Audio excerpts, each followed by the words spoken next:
Этот день победы порохом пропах.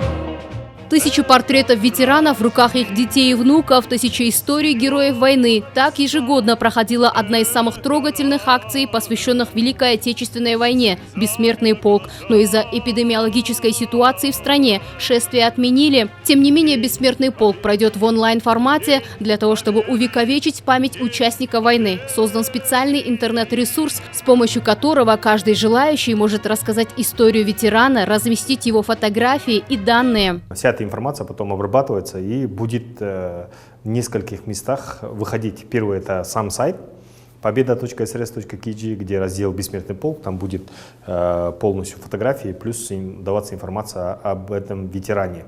Страничка в Фейсбуке «Бессмертного полка», там также параллельно будет выходить эта информация. Плюс эта же информация в виде роликов, в виде видеоинформации будет выходить в телевидении.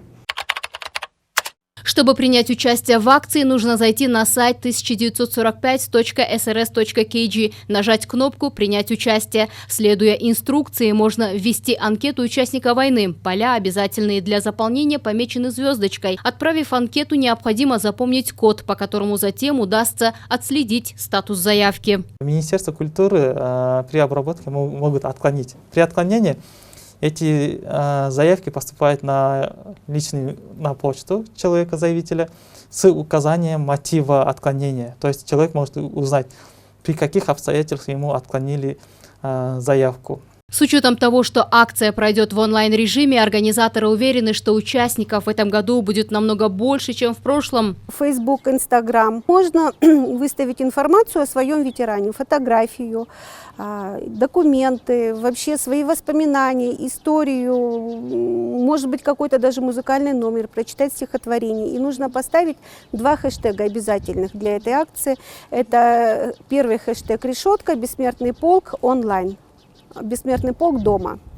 И второй хэштег «Решетка. Бессмертный полк Кыргызстан 2020». Свой вклад в освещение акции внесла и общественная телерадиовещательная корпорация. Так, на канале Алато-24 будут круглосуточно транслироваться ролики с фотографиями участников войны.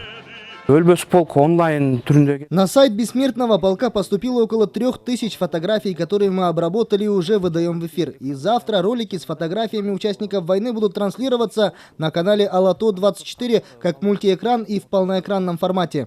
Ранее и сотрудники архивного агентства при ГРС подготовили фотодокументальную выставку на сайте победа.архив.kg. Каждый желающий может увидеть уникальные фотографии и документы солдат Красной Армии. В День Победы на государственных каналах также будут показаны концерты, фильмы и передачи, посвященные 9 мая.